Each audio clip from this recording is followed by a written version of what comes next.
오늘도요, 비유가 계속되는 말씀인데 이 비유에 대해서 너무도 많은 오해가 있는 내용들입니다. 그래서 오늘 이 비유를 온전히 알기 위해서요, 한 가지를 먼저 말씀드리기 원합니다.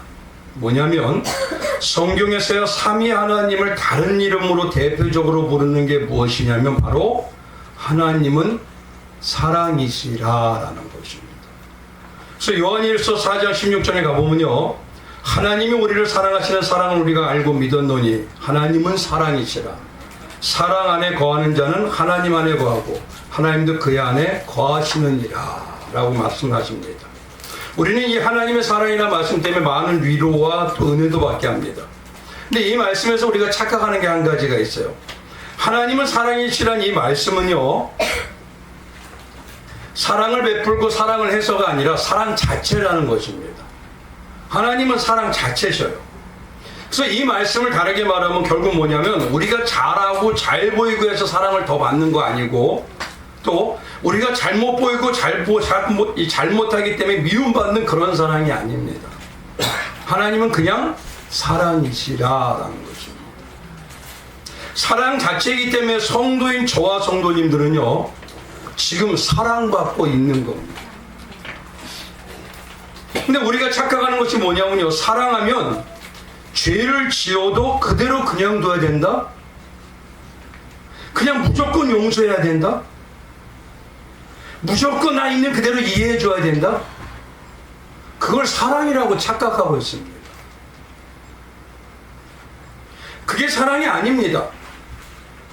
지금 사랑하기 때문에 독생자 아들 예수님을 통해서 보여주셨어요. 뭐냐? 우리를 영육간에 훈련하시고 때로는 사람 막대기와 인생 채찍으로 초다를 대시기도 하죠. 또 때로는 은혜를 알게 하기 위해서 잠시 위험과 고난에 두시기도 합니다. 더 보셔요. 그럼 우리의 실체가 어떤지, 우리가 믿음이 얼마나 대단한지, 아니면 지금도 우리만을 위해서 사는지. 때로는 하나님의 위대함을 깨닫게 하기 위해서 놀라운 역사와 이적도 베풀어 주십니다. 성경에 많이 나타나죠. 이렇게 우리가 하나님 아버지의 마음을 아프게 하는 것이 무엇인지, 또 아버지를 기쁘게 하는 것이 무엇인지 지금 우리와 함께 하시고 우리의 모든 삶 속에서 인생 자체에서 임마누엘 하시면서요, 사랑하시기 때문에 우리를 키우고 양육하고 항상 지금도 앞으로도 함께 계시는 겁니다. 이게 사랑이시라는 뜻이에요. 근데 우리는요, 그 영을 받았다고 하면서도 여전히요, 사랑이시라는 그 영을 받았다는 그 증거보다는 다른 모습을 많이 보입니다. 시기와 질투와 불평과 불만과 나만을 위해서 계속 살아가요. 그다음에 신앙이라는 건 어떻게 보면요, 이 사랑이신 하나님 아버지를 알고 깨달아가는 것이 전부라고 해도 과언이 아닙니다. 그분이 어떤 분이신지, 그분이 왜 오셨는지, 그 사랑 자체인 그분이 무엇을 원하시는지. 이런 사랑신앙의 예를요, 하나님은 예수께서 오셔서 십자가의 삶과 십자가의 그 길을 보여주셔서 다 알려주신 것입니다. 그래서 예수께서도요, 하나님이심으로, 하나님이시기 때문에 사랑하셔서, 그 하나님을 사랑하셔서 영광을 다 버리고 이 땅에 오시고 가장 낮은 자리, 그리고 가장 작은 모습으로 오셔서 죽기까지 사랑을 보여주신 것이에요. 그래서 예수님은 제자들에게 이렇게 말하죠. 너희가 이렇게 되어라 라는 그 말씀은 뭐냐면, 내가 너희를 그렇게 만들어낼 것이다 라는 겁니다. 그래서 마태복음 22장에 뭐라고 하시냐? 예수께서 이제 내 마음을 다하고 목숨을 다하고 뜻을 다해 주 너의 하나님을 사랑하라. 이건 사랑하게 만들어내실 것이라는 소리입니다. 하셨으니 이것이 크고 첫째 되는 계명이요 둘째 되어 같이 내 이웃을 내 자신과 같이 사랑하라 하셨으니 이 두 계명이 율법과 선지자의 강령이니라. 요한복음 13장 35절에 그러죠. 너희가 서로 사랑하면. 우리가 사랑을 할 수 있나요? 아니죠. 우리 안에 성령이 있어서 사랑이 비춰지면 모든 사람이 그걸 보고 너희는 예수의 제자이구나 라는 것을 안다는 소리입니다. 그래서 예수님이 그렇게 해내시겠다는 것이. 그런데도 우리의 실체의 모습을 보십시오. 지난 시간에 말씀드려요. 우리는요, 세상의 진흙탕 속에서 세상만 추구하고 살아갑니다. 소금과 빛의 비유에서 보면요, 우리를 세상의 소금처럼요, 나를 찾아서 이미 세상이 틀리다고 나를 겨자씨처럼 뽑아내서 진흙 속에서 소금으로 뽑아내 주시고, 또 진흙 속의 화덕처럼요, 나를 지금 시련과 고난 속에서 나를 사랑하시기 때문에 내 안을 태워주시고 가루로 만들어내시며 순결하고 장성한 진주로 만들어내시는데, 그 순금으로 만들어내시는데, 그 이유가 장성한 신부로 예수와 영원히 살게 하기 위해서. 근데 교회 안에 어떤 자들은요, 예수 앞에 와서까지도 예수님이 능력을 주신 것을 마치 자기 스스로 해낸 것처럼, 내가 믿음의 세월이 얼마인데 내가 어떻게 살아와, 그런 모습이 되니까 보상심리가 되니 어떻게 되죠? 기득권의 의식이 생겨버려요. 그러더니 지난 시간에 말씀대로 염려가 넘쳐요. 내가 더 복받아야 돼. 내가 잘 돼야 돼. 그러니 남을 비판하기 위해서 나는 항상 잘 된 사람이 돼야 돼요. 그러니까 나는 뛰어난 사람이기 때문에 비판이 넘쳐요. 그런 비판이 넘치다 보면요, 결국 외식으로 가요. 근데 이런 외식한 모습을 예수님이 뭐라 그러시냐? 양의 옷을 입고 속이는 일이니라. 그러니까 신앙은 남을 볼 때가 아닙니다. 내가 하나님의 사람으로 산다면서 나는 지금 어떠냐를 보셔야 되는데, 자꾸 뭐냐면 신앙이 오래되면 될수록 만성이 돼가는 느낌이 있어요.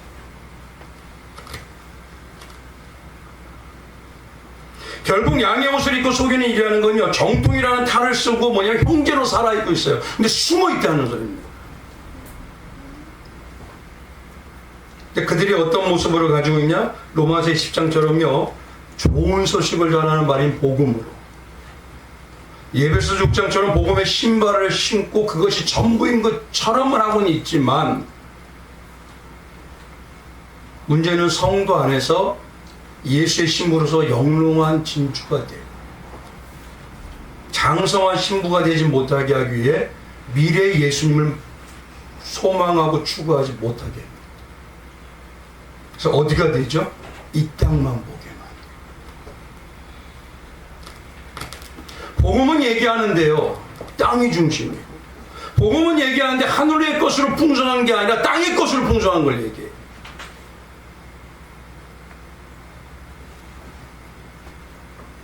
그러니 결국은 예수 중심이 아니라 자기 중심이고, 자기를 높이고 땅의 사람이 사람의 중심이 되어버리는 거예요. 그게 뭐와 같냐면요, 바로 다시 진흙탕 속에 집어넣는 거하고 똑같아요. 그래서 예수님은요, 진흙탕에 집어넣는 그들을 가지고 개와 돼지라고 얘기하는 거예요. 너희가 이방인하고 뭐가 틀리냐. 근데 마태복음 23장 한번 가보십시오. 외식하는 그들이 어떻게 하죠? 천국을, 하나님의 백성을 두루 찾아다니지만 어떤 백성이 되도록? 천국 백성 되도록? 지옥 백성이 되게, 땅의 사람이 되게 만들어낸다는 거예요. 그래서 항상 말씀드린 게 뭐냐? 신앙생활이 다 신앙생활이 아니고 설교가 다 설교가 아니라는 거예요.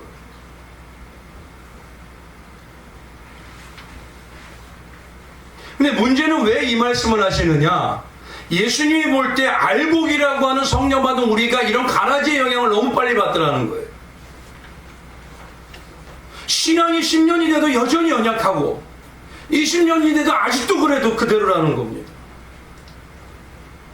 그러니 결국 뭐냐면 성도의 하늘의 권세는 다 잊어버려 버렸어요. 기쁨도 잊어버려요. 이제 감정도 없어요. 냉랭해져요. 그리고 사단의 장난감이고, 성경에 말씀하셨던 부끄러운 구원과 같이 마지못해서 구원받은 자로, 왕의 자녀가 그러고 산다면 어떨까요? 가요. 그게 바로 우리의 신앙의 현실이기 때문에 예수님이 애타게 얘기를 하시는 거예요. 너희는 권세받은 자 아니냐, 태생이 틀린 자 아니냐, 왜 근데 자꾸 세상만 보는 거야?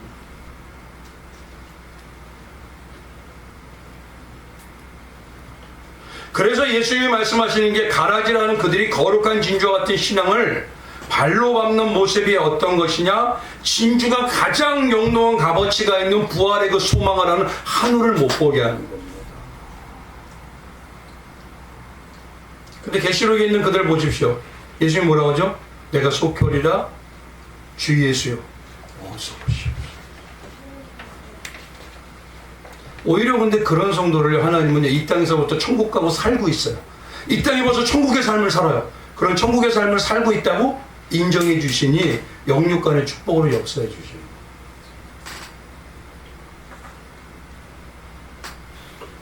한번 생각해 보십시오.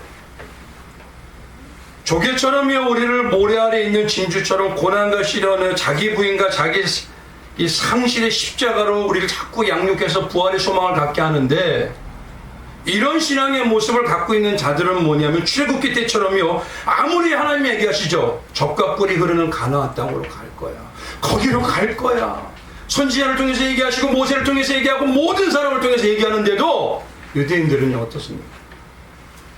여전히 불만과 불평에서 넘쳐나다.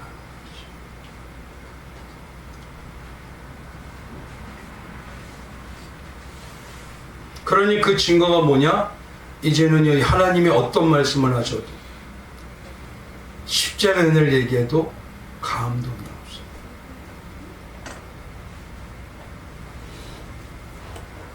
그게 지금 미혹받고 있는 증거입니다. 그래서 말씀을 드렸죠. 병 중에서 가장 큰 병은 어떤 거죠? 어디 아픈 거? 그러면 아픈 병원은 갈 수 있어요. 아픈지 몰라요. 대표적인 게 뭐죠? 암이죠. 그러다 보니까 2기, 3기, 4기, 말기.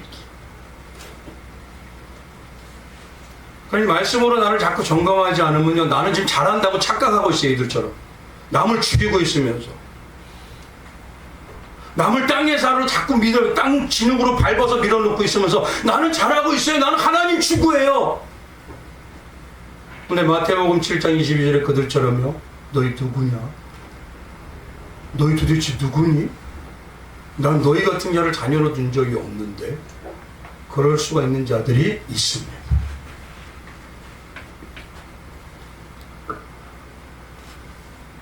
그래서 예수님이 말씀하셨죠. 회복할 수 있는 방법이 어떤 겁니까? 먼저 그의 나라와 그의 의를 구하라, 그거였어요. 먼저 그의 나라와 의를 구하라는 건 뭡니까? 항상 늘 어떤 상황이든 누구와 만나든 뭘 하든 먼저 하나님의 나라와 의를 구하는 자세로 임하라는 겁니다. 하나님의 나라가 어떤 겁니까? 천국이죠. 근데 예수님이 말하는 천국은 어떻죠? 가까이 오는 천국, 움직이는 천국이잖아요. 누구십니까? 예수이죠. 그의 나라라는 건요, 다르게 말하면 뭐냐, 하나님의 의라는 겁니다. 그의 의라는 것, 하나님의 의예요. 근데 이 하나님의 의에 대해서 정확하게 나타나는 게 로마서 1장 17절입니다. 거기에 가보면 복음에는 하나님의 의가 나타나서, 예수님이 그러니까 뭐냐면 다시 우리가 회복하고 능력 있게 회복할 수 있는 유일한 길, 그건 하나밖에 안 가르쳐줬어요. 그의 나라와 의, 예수의 십자가의 은혜로 충만한 것밖에 없습니다. 어떻게 충만해요? 어떻게 해야 돼요? 하나님, 나는 충만하지 못해요? 성경을 읽어도 안 돼요? 아니요, 성경을 정말 얼마나 읽어보셨어요? 밥 먹듯이요.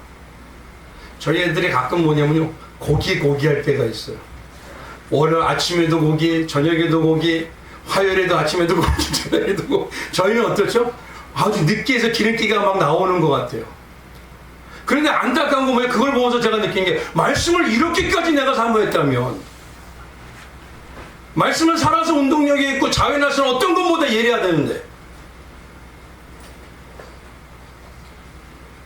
우리가 먹는 거에 그 정도로 사모했다면 하나님의 말씀의 놀라운 역사는요, 나를 다시 은혜의 감동으로 이끌어냅니다. 그건 지금 뭐냐면요, 내가 지금 핑계대거든요. 한번 여쭤볼게요. 내가 암으로 죽게 생겼는데 병원을 달려갈까요? 오늘 나 직장에서 일해야 돼요? 이럴까요? 아니 솔직히 한번 직장에서 일해야 되죠? 육신을 위해서는 아니면서 영혼의 감동이 없다는 건 내가 죄에 지금 만연해져서 지금 점점 영적인 암에 들려가고 있다는데,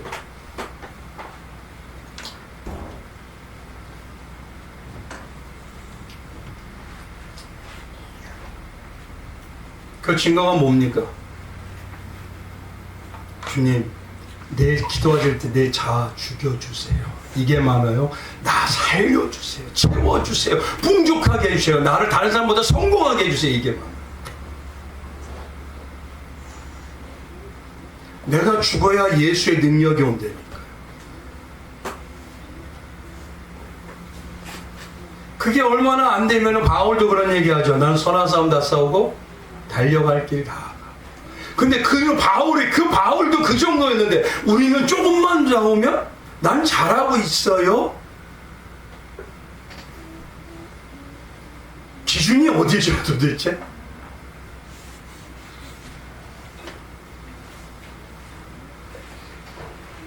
그러니 주님이 얼마나 애가 타셔서 만들어내시면서도 우리의 실제 모습이 얼마나 애가 타시나 하는 거죠. 오늘 비유도요, 이런 관계성을 가지고 보셔야 돼요. 그러지 않으면 여전히 인본주의로 해석합니다. 오늘 비유도 제가 보면요, 해석이요, 본문의 문맥이나 기독교의 방향은 전혀 안 맞아요. 여전히 세상의 가치관과 인본주의 관점으로 해석합니다. 즉 어떤 거냐면요, 이런 겁니다. 유대인들에게나 우리에게 예수님께서 장태의 아이들의 노이로 비유해서 우리에게 아무리 결혼식처럼 피리를 불어도 춤추지 않고 장례식처럼 고골해도 울지 않기니 복음을 전해도 예수님이 반응이 없다는 것을 우리를 책망하는 것입니다 라고 말해요. 맞죠? 우리 이렇게 지금 보잖아요. 복음을 전해도 반응이 없는 결혼식, 복음을 전해도 장례식, 복음을 전해도 반응이 없는 그 모습을 책망하는 것입니다. 나쁜 말은 아니에요. 예수님이 말씀하신 책망으로 볼 수가 있죠. 그런데 그건요, 인본주의 해석입니다. 오늘 성경의 말씀을 올바로 해석하기 위해서 지금까지 우리가 그런 생각을 가졌다면 첫 번째 말씀드릴 게 기독교의 신학의 정의를 먼저 생각을 꼭 잊지 마셔야 돼요. 그걸 잃어버리면요, 해석이 완전히 틀려져 버립니다. 이 기독교 신학의 가장 핵심이 뭡니까? 뭐죠? 제가 예수라고 하지만요, 잊지 말아야 될 게, 항상 잊지 말아야 될 게, 예수님의 복음의 해석도 뭐냐? 신본주의를 잊으면 안 돼요. 누가 해내시는 거다? 하나님이 주권적인 신본주의가 모든 역사를 이루어내시는 겁니다. 그다음에 피조물이는 우리 인간이나 어떠한 존재도 하나님의 그 역사에 보탬을 줄 수가 없어요. 우리가 보탬이 안 돼도 하나님은 완벽하게 해내십니다. 마지막까지. 그러니 전능하신 분이고 그러니 창조주이신 분입니다. 그런 하나님의 모든 역사를 우리를 택해 주셨던 은혜, 그 은혜와 작정과 예정으로 전능하시게 만들어 가신다는 겁니다. 한번 생각해 보시죠. 지금까지 말씀을 드렸지만 팔복이나 소금에 비유해서도요, 우리 안에 스스로 믿음의 발로가 나오던가요? 스스로 정말 영적인 것에 관심을 가지고 하나님을 따라가던가요? 인간은 죄인이기 때문에 따라갈 수도 없고요, 관심을 가질 수도 없다고 하십니다. 성경에는요, 세상이나 성도나 우리가 하나님 예수님이 강권에서 우리 안에 뚫고 오셔서 은혜로 채워주지 않으면 시작부터 마지막까지 우리는요, 아무것도 스스로 해낼 수가 없어요. 그래서 죄인이라는 겁니다. 그래서 가장 교리적이라고 하는 로마서에 가보면요, 3장에 뭐라고 하냐? 그러면 어떠하냐? 우리는 나으냐? 결코 아니라 유대인이나 헬라인이나 다 죄 아래에 있다고 우리가 이미 선언하였느니라. 어느 정도 죄냐? 기록된 바 의인은 없나니 하나도 없습니다. 요거만은 다들 기억을 하세요. 근데 뒷얘기가 더 처참합니다. 진짜 깨닫는 자도 없고 하나님을 찾는 자도 없고, 다 치우쳐 함께 무익하게 되고 선을 행하는 자는 없나니 하나도 없도다. 그들의 목구멍은 열린 무덤이며 그 혀로는 속임을 일삼으며 그 입술로는 독사의 독이 있고 그 입에는 저주와 악독이 가득하고 그 발은 피 흘리는 데 빠른지라 파멸과 고생이 그 길에 있어 평강이기를 알지 못하여 그들이 눈앞에 하나님을 두려워함이 없느니라 함과 같으니라. 의인은 없나니 하나도 없다니까 나는 어느 정도 괜찮을다고 생각해요. 근데 의인이 없나니 하나도 없다 이 말 뒤에요 이 정도가 기록되어 있습니다. 이렇게 처참해 이렇게 하시는 겁니다. 그게 바로 은혜 없으면서 할 수 없는 우리의 실체입니다.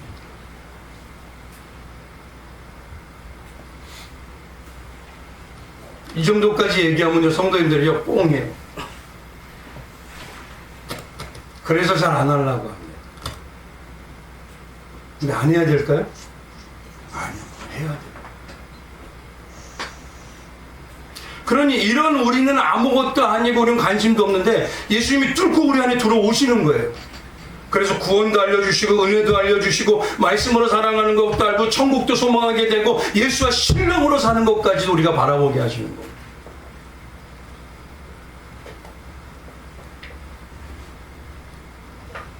그러니 우리는 우리에게 나올 게 의인이 우리에게 의롭게 나올 게 아무것도 없어요. 누가복음 15장에 가보면요 비유가 총 3개가 나와요. 근데 그 마지막 비유가 뭐냐? 탕자의 비유예요.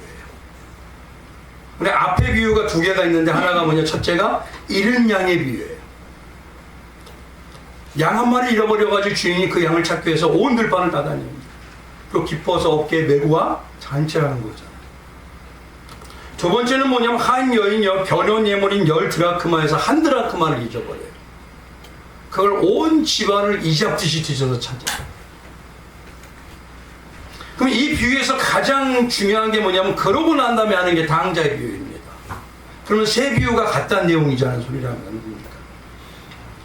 그럼 우선적으로 우리가 잊지 말아야 될 거예요. 양이 자기가 잃어버린 걸 알기 때문에 양이 주인님 나 찾아주세요. 주인님 나 좀 찾아주세요. 이랬나요? 어디서 그런 얘기가 있죠? 예수님은 더 정확하게 하세요. 너희는 드라크마야 그냥 동전 같은 경우야. 동전이 발이 달려가지고요. 여인님 나 좀 찾아주세요. 이랬어요?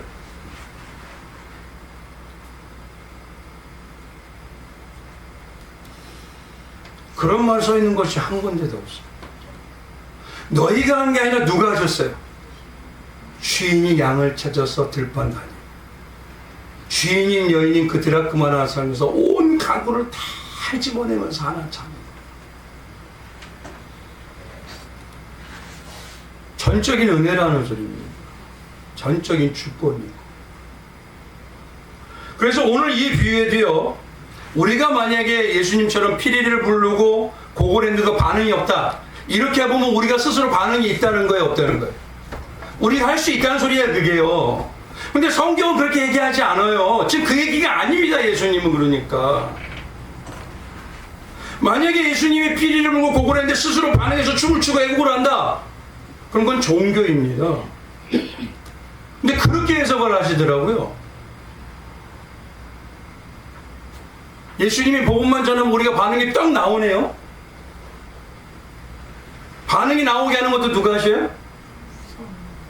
복음을 증거하게 하는 것도 누가 하셔요? 그러니 그렇게 해석하는 거는 여전히 인본주의입니다. 사람의 시각과 세상 가치관으로 해석을 하는 거예요. 우리가 스스로 반응할 수 있다면 우리 안에 성령이 내주하실 이유가 아무것도 없어요. 성령이 왜 오셔요? 냅둬도 알아서 잘하는데. 그 여전히 기독교의 신본주의를 안다고 얘기는 하지만 모르는 겁니다.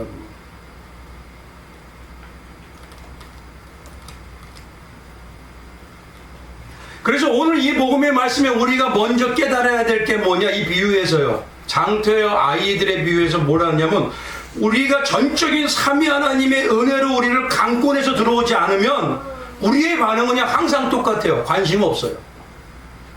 그거 얘기하시는 겁니다, 지금.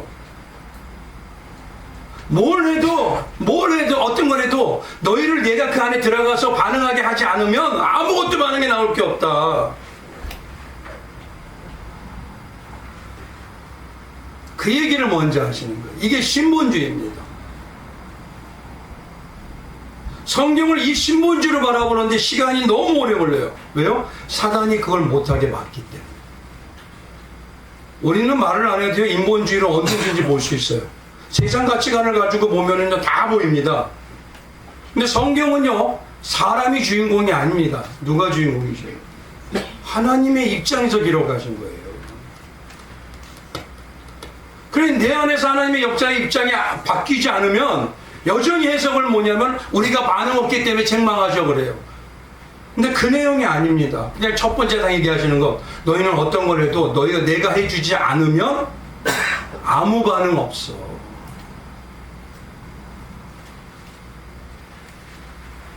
그러니 예수께서 완전하게 역사하지 않으면 누구도 반응이 없다는 겁니다. 그게 죄인이야. 이 본질을 우리 안에서 깨달으라는. 그러니 어린아이같처럼 우리는요, 주님이 함께하지 않으면, 성령이 역사하지 않으면 우리의 신앙은 어떻다고요? 어린아이 놀이와 같은 놀고 있다는 소리입니다. 여전히 자기들끼리 논다는.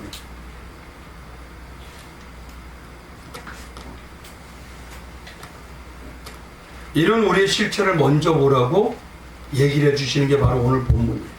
너희는 피리를 부려도 소용없고 너희는 뭘 해도 소용없고. 근데 중요한 건 뭐냐면 성령을 받았다며. 성령을 받으면 반응이 나와요 안 나와요? 안 나와요. 그쵸? 또 여러분 헷갈리죠? 성령을 받으면 반응이 나와요 안 나와요? 나오잖아요. 근데 왜 반응이 안 나오죠?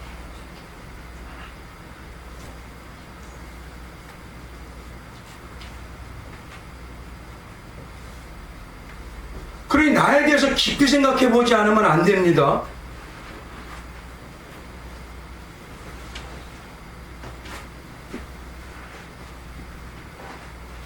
그래, 내가 지금 어디에 방향을 가고 있는지 신앙을 말씀으로 잘 분별하지 않으면 나도 예수님이 말해서 너희는 어린아이에 노는 것 같은 생활만 해. 이럴 수가 있습니다.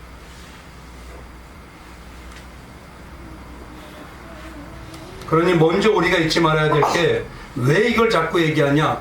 실체가 우리가 죄인이라는 걸 절절하게 느껴야 누구를 찾아요? 예수의 십자가의 감동이 다시 넘어가잖아요. 결국은 뭐냐면 내가 무덤덤해지고 냉랭해진다는 그 의미는 내가 지금 죄인이라는 걸 절절하게 느끼지 못해요. 그러니 이거는 반드시 필요한 게 아니에요. 예수가 어쩔 때 필요한 선택이 돼버립니다. 근데 그게 마귀가 미혹하고 있는 거예요. 생명이면 선택입니까? 필수입니까?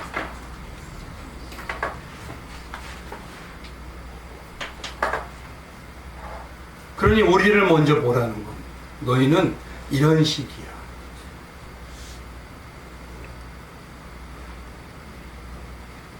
이 먼저 자체를 보고 난 다음에 이제 두 번째로 넘어갑니다. 그럼 오늘 본문의 말씀을 온전히 해석하기 위해서는 어떤 것하고 연결되는지 잘 보세요. 세례요한이 죽기 전에요, 제자들을 보내서 질문합니다. 오실 리가 당신입니까? 아니면 다른 자를 기다려야 됩니까? 잘 보십시오. 세례요한은 어떤 자죠? 여자가 낳은 자 중에서 어떻다고요?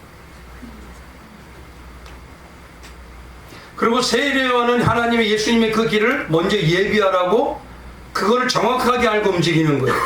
그럼 알고 움직이는 자가 갑자기 오실 리가 당신입니까? 자기가 세례도 줬어요. 비둘기 같은 성령도 임했어요. 하나님의 음성을 또 들었어요. 이는 내 사랑하는 아들이다. 근데 이건 뭐죠 도대체? 오실 리가 당신입니까? 다른 자를 기다려야 됩니까? 왜요? 지금 어떤 상황이니까? 세례요한이 어떤 상황? 목숨이 왔다 갔다 하는 사람. 이걸요 우리 신앙으로 믿게 하세요. 내가 신앙에 조금 불이익이 당하고요, 내가 이익이 안 될 것 같고요, 내가 어려워지면 그때부터 내가 지금 하나님의 사람으로서 살아가나요? 안 살아가나요? 내 삶은 왜 하나님이 사랑을 못 받아서 이렇게 치질이 복도 없이 어렵죠? 아니라니까요. 오늘 첫 번째 말했죠. 하나님은 뭐다?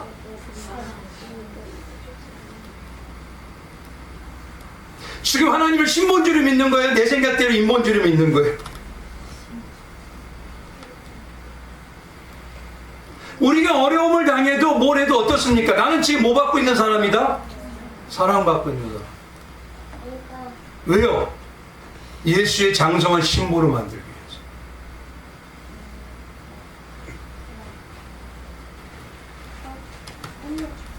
세례 요한도요 어려움이 닥치면 이 정도였어. 근데 어떻게 우리 신앙을 자신하죠? 예수님이 자랑한 사람 중에서 성경에 보면 대단한 사람 중에 세례 요한하고 사도 바울입니다. 그들도 마지막에는 흔들릴 정도. 근데 어떻게 우리가 그렇게 자신하느냐?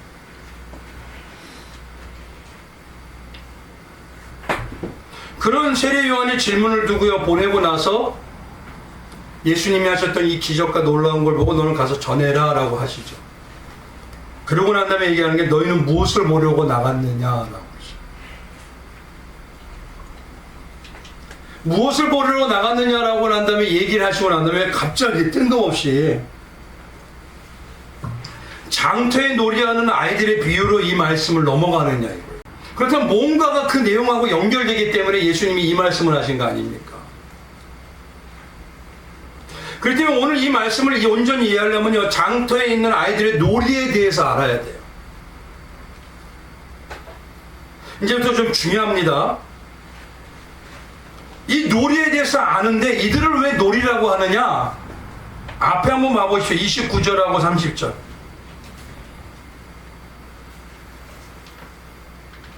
여기서 예수님이 말씀하시기 요한을 제자를 보내면서 뭐라고 하냐면은 너희가 무엇하려 나갔느냐라고 하시잖아요 먼저. 그러고 난 다음에 나올 때 바로 이 구절은요 마태복음하고 누가복음에는 이 말씀이 있습니다. 근데 마태복음에 이 구절이 없어요. 여기만 기록되어 있어요. 29절이 30절이. 그럼 왜 그런지 한번 읽어보시기 바랍니다. 같이 시작.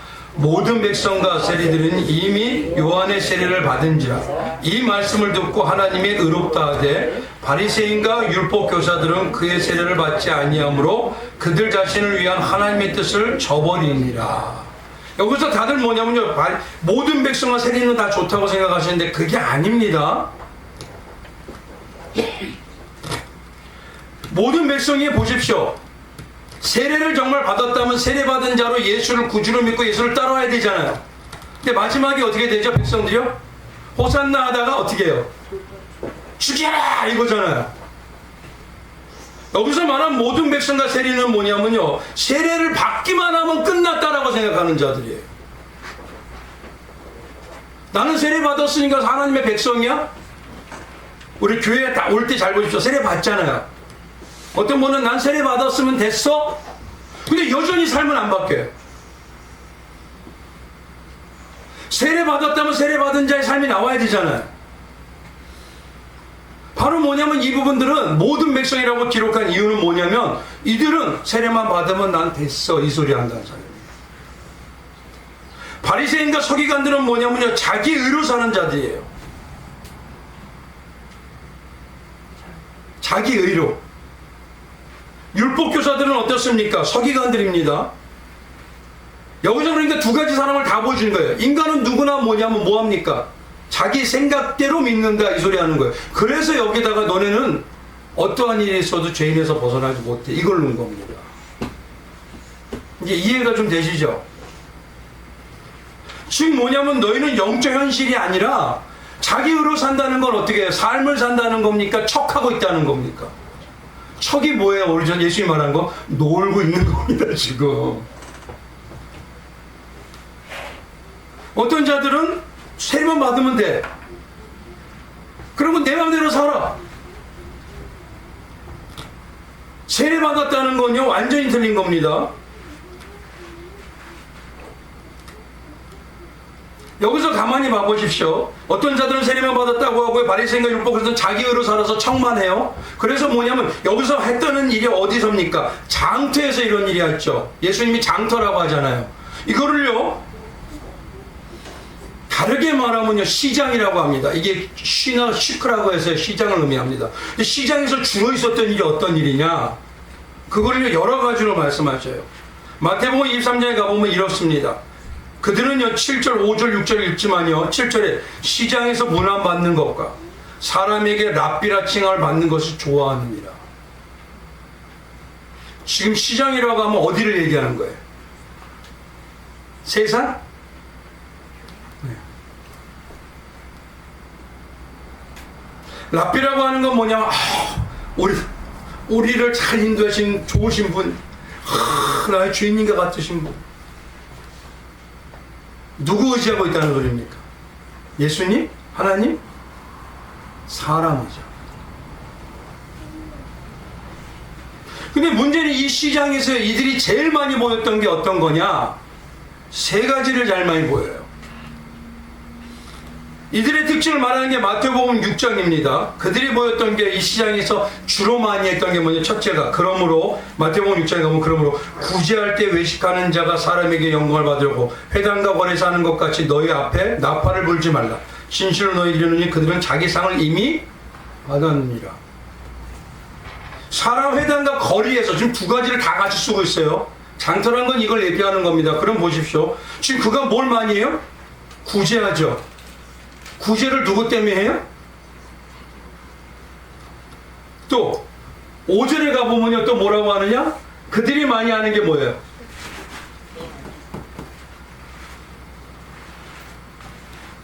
사람에게 보이려고 회당과 큰 거리 여기 장터에서 서서 기도하기를 좋아하느니라. 왜요? 나 이 정도로 신실한 자야. 그 다음에 이들을 또 얘기할 때 그는 이미 상을 받았단 말이 또 어디냐면 16절에 가보면 있어요. 2절에는 구제, 5절에는 기도, 16절에는 뭐다?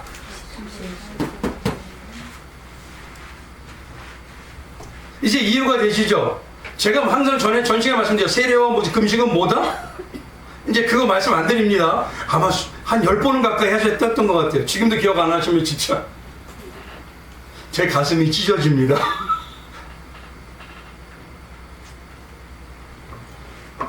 구제, 기도, 금식 다 누구를 향한 거예요? 하나님을 향해서 하나님에게 하나님이 보시는 하나님이 원하시는 마음이죠. 예수님이 이 땅에 와서 구제하셨잖아요. 근데 이들은 뭘 하냐면 시장과 사람, 회당과 거리 두 곳에서 다 뭐하냐? 구제하고 기도하고 금식으로 뭐냐? 내 의 챙겨요. 많은 물질에 구제를 합니다. 이걸 지금으로 얘기하면 헌금입니다. 헌금을 적게 내라는 게 아니에요. 많이 내야죠. 좋지요, 그러면. 근데 뭐냐, 그게 나의 의의가 돼버려요. 우리 가정에서 자녀들을 위해서, 아버지를 위해서 쓰는 게 의로운 건가요? 오랜 시간 기도하는 게 뭐냐면 대화입니다. 그럼 부모하고 대화하고 자녀하고 대화하고 가족하고 대화하는 게 대단히 의로운 건가요? 아버지 뜻을 알고 가족들이 하나 되기 위한 대화 아닙니까? 그거는 버리고 나는 대화를 잘해. 참 놀라운 건 이 시대가 어떠냐? 나는 가정에 대화를 아내하고 잘하는 사람이야. 나는 우리 자녀들하고 대화를 잘하는 사람이야. 이게 자랑이 아닙니다. 당연한 거예요, 그거.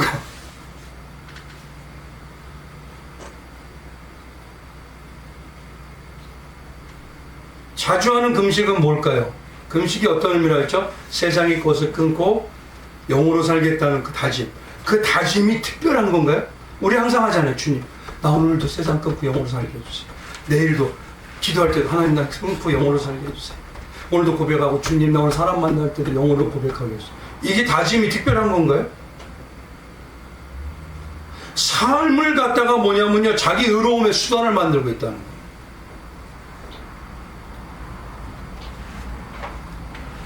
물론 온전히 영으로 살게 하고 예수 중심이고 신앙 중심인 구제와 기도와 금식은 좋습니다. 오히려 많으면 좋죠. 근데 오히려 이들이 말하는 구제와 기도와 금식의 이런 모습은 많으면 많을수록 뭐 하는 거야? 죄를 쌓고 있어요. 예수님이 뭐냐면 장터에서 하는 이런 모습을 보고 뭐라고 하느냐? 놀고 있네 이러는 겁니다.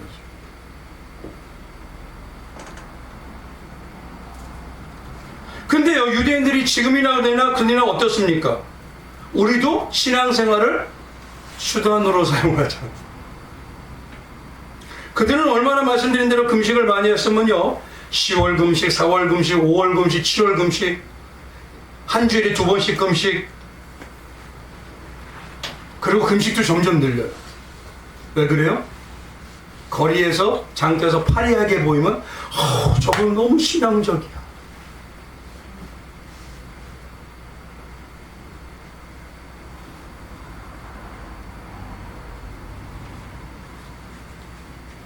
그래서 세례와 금식이 어떤 건지를 알게 하기 위해서요, 오늘 본문 말씀 누가복음 7장이죠.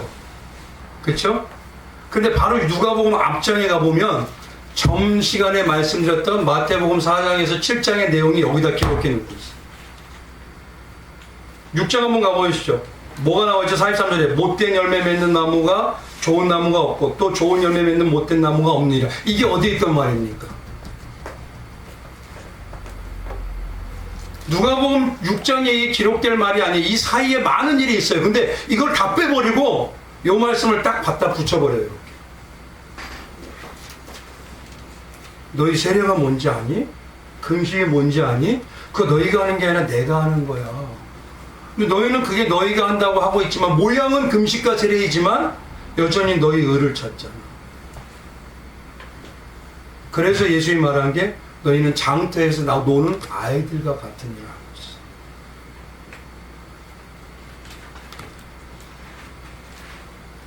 유대인의 전승을 바라보니까요, 얼마나 이들이 대단하게 자기를 챙겼냐면 10에 몇 조 해야 돼요? 1조죠? 근데 이들은요 10에 9조 했어요.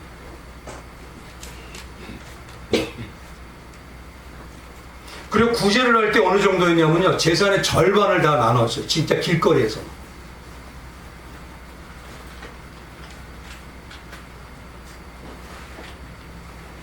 그리고 그들이 또 했던 게 뭐냐면 나시린의 법이에요. 나시린의 법은 어떤 거죠? 태클 맞으냐? 뭐죠? 어떻게 합니까? 그래서 주례한테 머리를 깎고 털을 다 깎아요. 근데 유대인들의 입장에서 보면요, 털은 하나님의 축복입니다. 그래서 엘리야는 털이 많았는데 엘리사는 털이 없어요. 그래서 욕을 먹게 올 때 어린아이들이 그러죠. 대머리야 올라가라, 대머리야 올라가라. 이거 뭐냐면 너 축복 못 받은 자야, 못 받은 자야. 네가 무슨 하나님의 사람이야? 그거 대머리면서. 그 얘기한 겁니다, 그게. 근데 뭐냐면 나시를 한다고 털을 밀면 안 돼요? 돼요? 안 돼요? 유대인들은. 안 되잖아요. 근데 이걸 수시로 밀어요. 왜? 나 의로움 내세우자.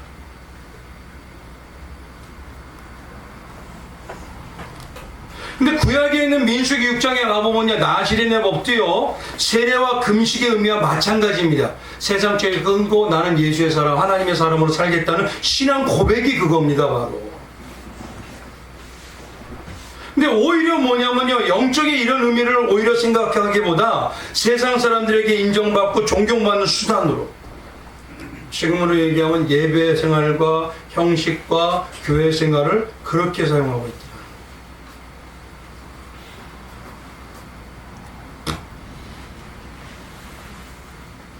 그래서 예수님이 말씀하시는 게 여기다 붙여놓은 거예요.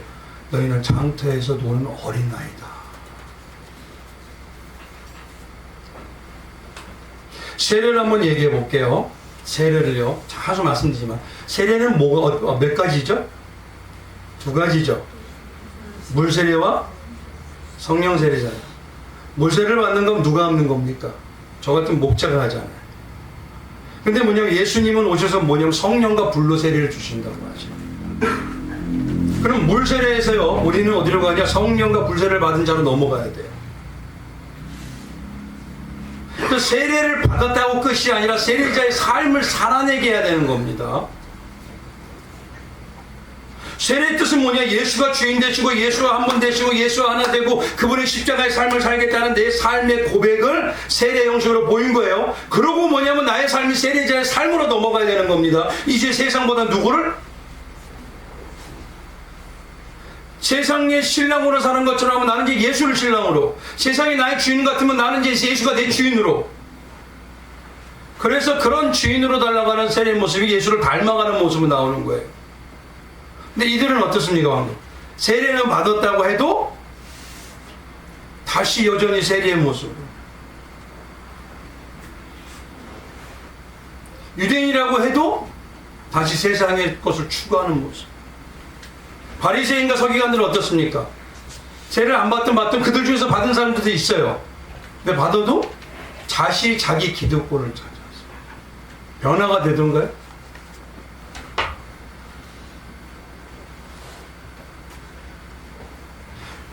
한번 여기서 중요한 건 잘 보십시오. 그러면 세례는요 누구나 교육을 받죠. 근데 교회 안에는요 어떤 자들이 있죠? 마태복음 13장을 기준으로 보면 알곡과 가라지가 있죠. 그러면 알곡도 받고 세례도 받네요. 세례 받았다면 가라지도 그러면 하나님의 자녀네요. 근데 그렇게 말씀하시던가요?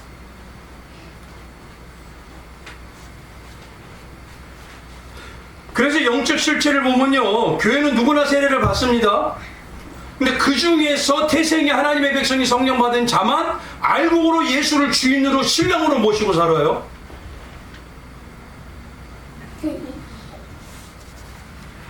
그래서 세례를 받았다고 세례를 받고 세례자의 삶을 사는 사람들을 일명 뭐라고 하느냐? 거듭난 자라고 하는 겁니다. 그건 태생이 바뀌어버렸으니까.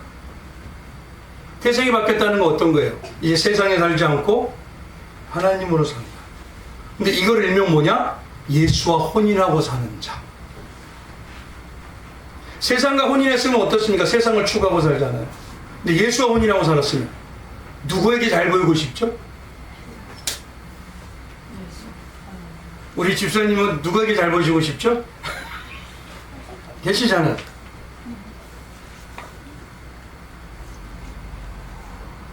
근데 여전히 세례를 받았어요. 나는 세리자의 삶을 산다고 해요. 주일만 지키면 되는데 나머지는 세상 사람하고 별거 다른 게 없어.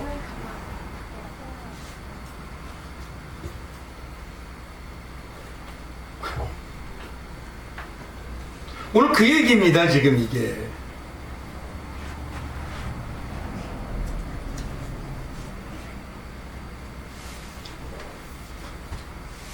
그래서 예수님이 말씀하신 게 뭐냐면 너희는 지금 신앙놀이 하고 있다는 겁니다.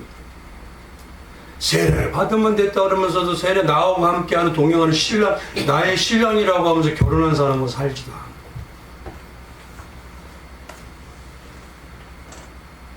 자기는 하나님의 백성으로 의롭다고 하는데 의로운 백성으로 모이는 게 아니라 이용만 하고,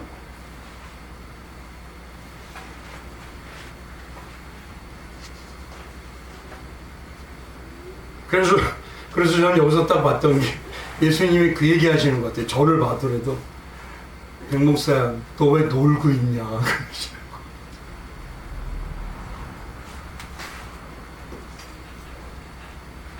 진짜 세례를 받으면요 변합니다. 대표적으로 성경에 번역된 세리가 누가 있을까요? 세리 마태가 있죠. 그는 누가 됐죠? 예수님의 제자가 되지 않습니까? 또 누가 있죠? 세리장으로? 삭개오. 삭개오는 변했기 때문에 누가복음 19장에 뭐라고 하죠? 삭개오에 가서서 주께 여짜되 주여 보시옵소서. 이제 다른 사람 안 보여요. 얼마나 세리장으로 이렇게까 예수님이 선지자라고 했는데 그 앞에 내가 있어요. 주님 보시옵소서. 옆에 바리새인과 사교인데 어떻게 해요? 저런 죄인의 새끼가 어디서 나와서 앉아있어요? 에이, 그런데도 관계가 없어요. 지금 누구만 봐요? 예수만 봐요. 주여 보시옵소서. 내 수의 절반을 가난한 자들에게 주겠사오니 만일 누굴 것을 속여 빼앗은 일이 있으면 이제 거짓말 안 합니다. 갑절이나 갚겠나이다. 죄송한데 교회 오면요 간증이 거짓말이 그렇게 많아. 왜요? 기적이 났다 은사가 나타났다는데 아무 전문 어디 목사님 얘기해. 무좀을 걸렸는데 발이 잘릴 뻔했대요. 그걸 하나님 낫게 해줬다고. 참. 그것도 결국은 뭐냐면 하나님의 은사적인 거, 하나님의 능력이 이적하는 거예요. 나의 수단.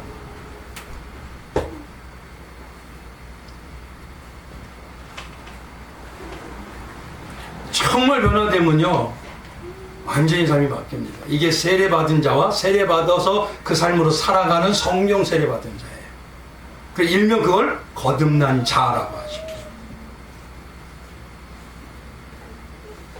그 거듭난 자를 다르게 말해서 예수와 결혼한 자. 아니, 생각해 보십시오. 제가 누구하고 결혼했는데 다른 사람을 자꾸 보면 이상한 거잖아.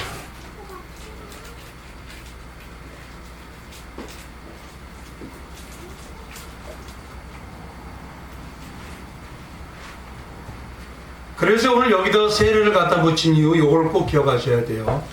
세례받아서 끝나는 게 아니라 세례받은 예수와 하나 되는 삶을 살아가고 있느냐, 요거 점검하죠. 근데 놀라운 건요, 그러면 문제는 뭐냐? 왜 세례 요한을 얘기하고 난 다음에 이렇게 해서 왜 장터의 아이들로 비유하셨냐, 이 내용을 보셔야 돼요. 이 내용이 정말 중요합니다. 이제부터 잘 들어보셔요.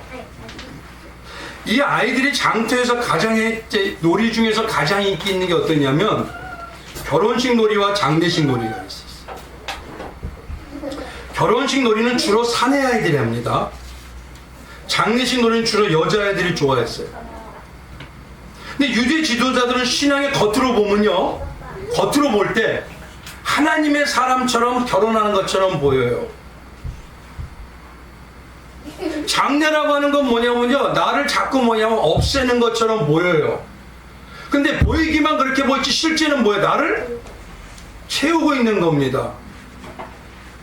여전히 세상 중심과 사람 중심으로 뭐냐면 하나님 예수님이 볼 때는 여전히 세상 놀이하고 있는 거예요. 근데 놀라운 건요, 신앙의 범주도 여기 안에 있어요. 기독교 신앙의 범주도. 잘 보시면요, 세례와 세례자의 삶을 산다는 건 내가 없어지는 거죠. 그리고 일명 그걸 뭐라고 하냐, 바울은 어떻게 이야기합니까? 나의 자아는 죽고 누구요? 예수의 십자가 생명으로 산다. 이거 지금 뭐예요? 장래를 향하고 있다는 얘기지 않습니까? 예수님이 34절 가보면요, 오셔서 뭐냐, 인자는 와서 먹고 마시면 사람들이 포도주를 탐하는 자다라고 얘기하신다 그랬잖아요. 장래를 우리가 살아가는 그 모습이 예수님의 영적인 생명으로 보면 천국 잔치로 뭐 하는 겁니까? 들어가는 거 아닙니까 지금? 그러니까 잘 보시죠. 신앙이 뭐냐면요, 십자가의 삶으로 나를 자꾸 없애고 나를 죽이고 하는 것이 뭐냐면 장래인 것 같은데 그게 결국 누구에게 가는 거예요? 영원한 천국 잔치로, 천국을 향해서 달려가는 자로서 이 신앙의 범주지 어린아이의 장터에 놀던 내용하고 똑같아요. 결국은 그들이 결혼 놀이와 장례 놀이를 했으니까. 근데 뭐냐면 유대인들의 모습은 어떠냐? 모습은 거룩한 것 같아. 모습은 대단하게 예수의 하나님의 사람으로 사는 것 같아. 근데 뭐냐면 그들은 뭐냐면 장터에서 노는 놀이로 살아가고 삶이 없어요. 척이지. 근데 예수님이 말씀하신 게 뭐냐, 진짜 삶은 장래의 삶이고 결혼하는 삶이다. 그래서 예수님과 결혼한 자를 뭐냐면 유대인들이 결혼 풍습으로 얘기하죠. 혼인하겠다고 남자가 오면 이 여인은 뭐냐면 그때부터 혼인한 남편이 올 때까지 자기를 뭐 해야 돼요? 간장하잖아요. 이게 세례받은 삶이라니까요. 의식이 뭡니까? 저 신랑은 나에게 올 거야. 나를 지금 인을 쳤어. 내 아내라고. 그러면 거기에 맞게 살아가야죠. 참, 제가 이거 그냥 어쩔 때 얘기하지만, 뭐 결혼할 때가 되면요, 무슨, 이제 얼마 안 남았으니까 다른 여자도 만나보고, 다른 여자도 만나보고. 이게 말이 맞는 겁니까, 도대체? 그게 근데 세상 풍습이에요. 그러니까 세상이 다 풍습이 그렇다고 해서 다 맞는 게 아닙니다.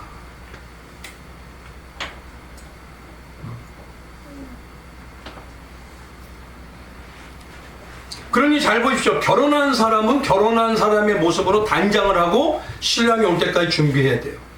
놀이의 모습 같지만 이게 지금 삶이 돼야 된다니까요. 그리고 나를 하나하나 죽여나가야 누가 내 안에 채워주셔요?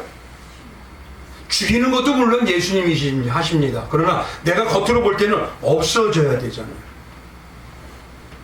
그래서 장태 어린아이의 놀이로 비유한 이유는 너희의 삶은 분명히 장래하는 것 같고 결혼하는 것 같아요. 신앙생활 같아요. 근데 너희는 삶이 없는 척이고, 진짜 신앙생활은 내가 온전히 역사하면 너희의 삶은 나와 결혼한 자처럼 되고 나와 살기 위해서 너를 없애는 자처럼 살아가게 되어 있어. 이 얘기 하시는 거죠. 그럼 두 가지를 분명히 모셔야 되죠. 오늘 다른 건 다 잊으셔도 이거 꼭 기억하세요. 결혼한 사람은요, 그럼 어떠냐 이거예요. 결혼한 사람은요, 생각 자체가 틀려집니다. 그러면 잘 보십시오. 우리 성도의 신분을 뭐라고 하실까요, 성경에? 베드로전서 2장 9절에 가보십시오. 베드로전서 2장 9절. 없어요? 베드로전서 2장 9절에 가보면 뭐냐면 너희는 택하신 족속이요 왕같은 제사장이요, 그거죠. 그럼 이거를 세상으로 보면 나는 어떠냐? 왕의 신부예요. 그리고 왕의 집안의 며느리입니다. 맞잖아요. 하나님의 자녀이니까. 그리고 예수님하고 결혼한 사람이니까. 그래서 이걸 계시록을 딱 바라보니까 계시록 21장 2절에 이렇게 얘기하세요. 또 내가 보매 거룩한 성 새 예루살렘이 하나님께로부터 하늘에서 내려오니 그 준비한 것이 신부가 남편을 해서 단장하는 것 같더라. 그냥 왕비가 되지 않습니다. 왕이 신랑을 위해서 나는 단장하는 삶이 살아가게 되어 있어요. 그러면 한번 영국의 왕실을 생각해 보십시오. 그림 한번 보여주십시오. 그들이 왕이 그냥 될까요? 왕비가? 결혼했으니까 난 왕비다? 인정 안 합니다. 그거. 왜요? 그들의 풍속을 배우질 않았어요. 그래서 뭐냐면 영국 왕실은요, 가족이 되기 위해서 60가지 규칙이 있답니다. 머리 지나죠 막. 근데 이거를 신앙의 삶으로 배운다고 생각해 보시죠. 어디서요? 왜 이건 안 배우고 자꾸 나는 예수님의 사람이라 그러죠? 그 첫 번째 왕실이 배우는 게 뭐냐? 왕가의 사람은요, 아무 자리에 앉지 않습니다. 왜요? 왕가의 품위를 해치는 자리에는 절대 안 앉아요. 어떤 품위? 왕가의 품위. 성도는요, 제일 먼저 해야 되는 게 뭐예요? 항상 자리를 구분해야 됩니다. 나는 왕비니 죄의 자리에 가서는 안 되고 악의 자리에 서서는 안 되고 생각도 맞죠? 그래서 시편 1편에 뭐라고 하죠? 복 있는 사람은 아니 외우기는 잘 외우셔. 이걸 올바로 번역하면요, 이건 팔복의 번역과 똑같아요. 뭐냐? 너 성령의 인침으로 택함을 받고 있는 복의 사람이라면, 이 얘기예요. 너 복의 사람이라면 너는 왕가의 품위를 해치는 악의 자리나 악의 그곳에 있지 않아.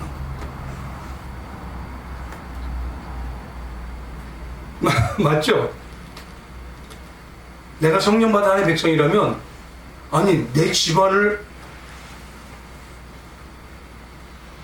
말 안 해도 아실 거야. 두 번째는 뭐냐면요, 왕가의 사람은요, 먹는 것도 아무거나 먹지 않습니다. 숟가락도 사용해서 아무 숟갈이나 사용하지 않아요. 이게 그들 영국왕실 법칙입니다. 왕가의 식사의 절 한번 그림 보여요. 가만히 보면 여기 서양식 어떠죠? 저는 못 사용해요. 근데 숟가락도 몇 개고 포크도 먹고. 아, 왜 이렇게 다양하게 세요? 하나 살고 쓱쓱 써서 또 먹으면 되지. 왜요? 그게 귀족이에요. 우리 성도님들 어떤 양식 추구하세요? 영의 양식이라면 신선하고 깨끗하고 아주 좋은 한울 양식이세요? 아니면 곰팡이가 조금 썩고 조금 썩어 있어도 괜찮은 그런 양식이세요? 먹는 걸 위해서는요, 아주 신선한 거 찾아다닙니다. 근데 영의 양식을요, 어느 정도만 있으면 돼. 곰팡이 좀 썰면 어때? 요 정도만 알고 있어도 되지. 그게 지금 천이라니까요. 그게 가식이고, 그게 외식이에요. 그게 노는 거. 이제 이해가 좀 되시죠? 예수님이 말하는 거. 세 번째는 중요합니다. 왕가에 결혼한 왕가의 사람인 여인은요, 거기에부터 이제부터 뭐냐, 지위와 품위에 맞게 이름이 바뀌어요. 이름이 바뀌어요. 이제 예전에 이름 없어지고요. 뭐죠? 그 우리 뭐 있잖아요, 영국의 왕실 어떤 여인 이름이 있지 아시죠? 그 다이애나 비바라고 바뀌면 바뀌어버립니다. 우리 성도들 이름이 바뀌었죠. 백삼열이 아니라 어린 양의 신. 맞잖아요. 백삼열이 아니라 하늘의 군대. 군인이 마음대로 살죠. 그냥 막 총도 가져오고 총알도 가져와서 마음대로 쏴버리고. 백삼열이 아니라 거룩한 성도요, 그리스도인.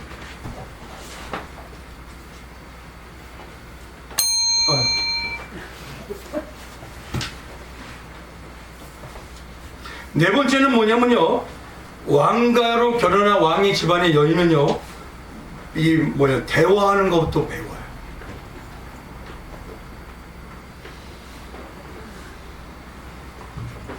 신앙의 대화가 뭐라 할지 아까요? 기도죠. 기도도 배워야 됩니까? 기도는 내 욕망과 욕심을 충족시키는 통로가 아닙니다. 왕가의 삶에서 왕의 것을 배우고 왕의 생각을 배우는 거예요. 왕실의 가치관을 배우고 거기를 깨닫고 그러기 위해서 대화하는 거예요. 영의 왕실은 어떻습니까? 예수의 십자가이고 예수이고 거기에 삶에 나는 죽고 예수로 사는 것들 배워야죠. 다섯 번째 뭐냐면요, 왕가의 사람은요, 입는 옷도 구분해서 복장을 규격을 맞춥니다. 왕실의 여인은 그래서 해외 나갈 때 어떤 옷을 입을까요? 정장을 반드시 입습니다. 근데 그것도 검정색의 정장. 다른 색은 절대 안 돼요. 우리 성도들 어떻습니까? 성도다운 옷을 입어야 돼, 안 입어야 돼요? 근데 그림 한번 보여주세요. 맞아요.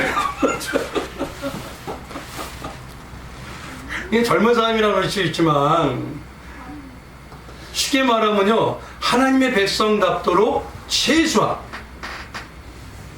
제가 근데 여기서 다 이거 부러치고 반팔 입고 하나님이 막 이러고 얘기한다고 해보세요. 이해가 되십니까?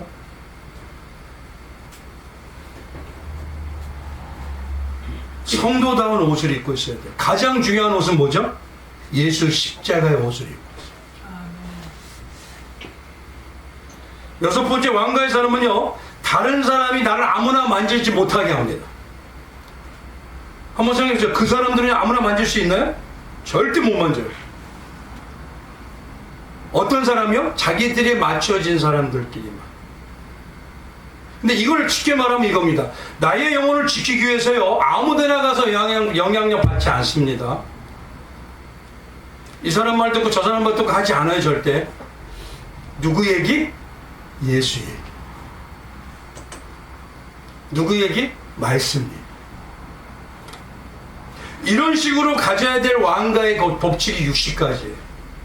그러면 세상의 왕실도 이런데 왕 같은 제사장이나 우리는 하나님이 세상에서 살 걸 배워야 돼, 안 배워야 돼요? 바울도 선한 사람 싸우고 달려갈 길 다 가서 이제는 의의 면류관을 받는다고까지 할 정도인데, 근데 우리는 왜 이렇게 등한시하냐 이거예요.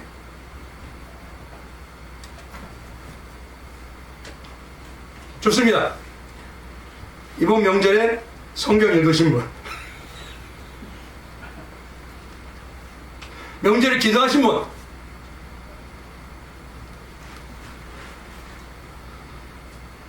아우 주여.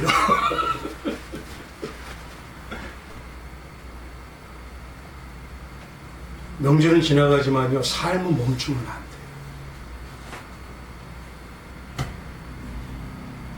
장례식을 사용하는 건 한번 봐보십시오. 나에게 이런 삶을 내가 지금 결혼식으로 배워가고 있다면, 내가 지금 예수님이 다시 오실 재림할 때 내 신랑이 올 때를 준비하고 있다면, 그게 나타나는 모습이 장래의 모습으로 나에게 있어져야 돼요. 그게 누구냐? 바로 사도 바울의 신앙들입니다. 그럼 신앙을 한번 봐보죠. 바울의 신앙. 처음에 제일 중요한 게요, 바울은요, 자기 부인과 자기 희생의 죄의식이 뚜렷해요. 점점 뚜렷해집니다. 성령의 열매도 봐보십시오. 점점 나를 부인하는 의식이 뚜렷한 열매입니다. 그래서 바울은 말할 때 처음에는요, 베드로만 사도고 그들만 사도냐? 나도 사도다 그래요. 그리고 자기를 목회자로 세웠던 바나바까지도 막 싸우고 헤어져 버려요. 바나바가 60이 넘었는데.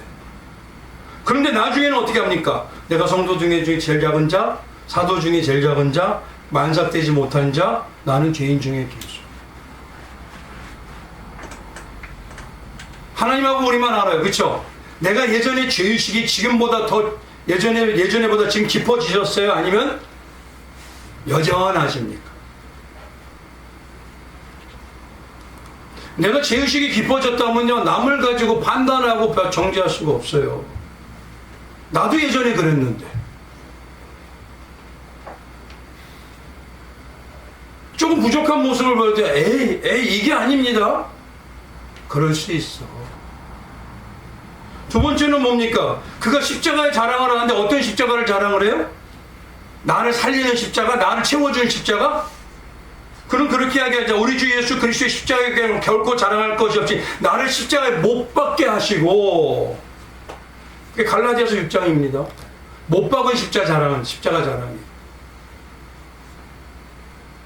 우리 성도는 어떻게 해요? 십자가의 은혜로 나를 살려주세요 이게 많으세요? 십자가에 나의 정욕을 못 박아주세요 기도가 많으세요.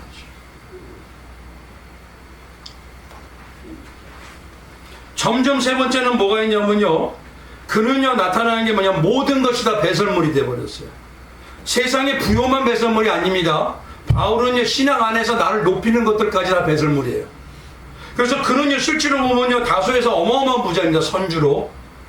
근데 그가 말하는 배설만 여겼다는 그 말씀을 가보면 어떠냐면, 자기를 철저하게, 나는 8일 만에 할례를 받고 나는 우리 집안은 기독교 가문이야, 이스라엘 족속이고 베냐민 집하고 나는 왕의 계통이야, 혈통이야, 나는 히브리인 중 히브리이고 율법으로는 바리새인 흠이 없다, 나는 법을 다 지켰어, 이것까지도 배설물로 여겨요.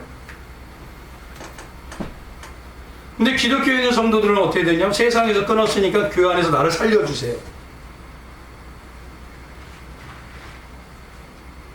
단장을 해야 되는데 계속.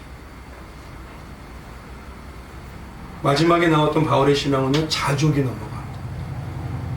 자족이라는 건 쉽게 말하면 이겁니다. 오늘 첫 번째, 하나님은 사랑이시니 나를 사랑으로 훈련하고 계셔. 어떤 삶에도 나는 반드시 예수와 사는 자가 될 거야. 요게 자족이에요. 자족을 하면요, 실망할 필요 있어요, 없어요? 우리 권사님 왜 주여 하시지 않아요? 이 길을 우리는 지금 가야 돼요. 장래와 결혼의 문화를. 척을 하는 뭐냐면 놀이가 되면 안 되고 삶이 돼야 된다는 것입니다. 그래서 맨 마지막에 진짜 삶을 사는 자가 어떤 자냐? 우리 35절 밑에 누구 얘기가 붙어 있어요? 36절에 그 빨간 글씨 뭐라고 써있죠? 이게 누구 얘기입니까? 근데요, 성경에 바라보면요, 마리아만 돼 있다고는 하진 않습니다. 어떤 여인이라고 그래요. 그건 뭐냐면, 누구나 이렇게 신앙의 삶이 되면 이자가 된다는 소리입니다. 누구요? 예수와 십자가에 하나 되는 자. 근데 이제 이런 사람은 어때죠? 예수님이 이 세상이 멸망하기 전까지 이름이 없어지질 않아요. 오늘 이 얘기 하시는 겁니다. 그러니까. 장터에서 노는 어린아이 척이 되지 말고 뭐하자? 실제 삶이 되죠.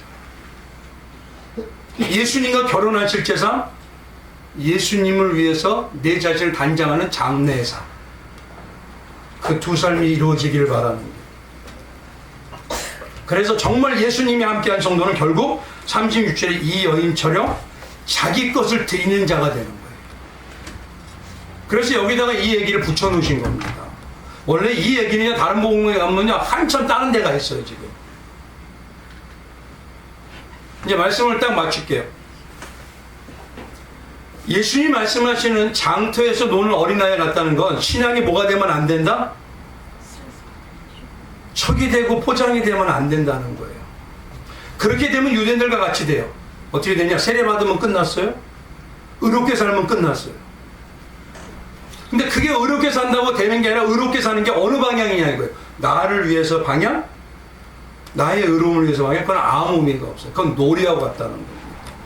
진짜 삶은 너는 왕가의 자녀이고 왕의 신부이니 이렇게 살아가는 모습이 나온다. 말씀과 기도로. 근데 그것이 나오게 되면 바울의 신앙이 되고 바울의 신앙을 하나로 딱 얘기하면 이 여인처럼 예수를 위해서 나를 드리는 자가 된다. 오늘 말씀이 바로 그 얘기입니다. 이런 말씀의 은혜가 우리 성도님들에게 온전히 임하시길 주님의 이름으로 축원드리겠습니다. 우리 잠시 기도하는 시간 갖기를 원합니다.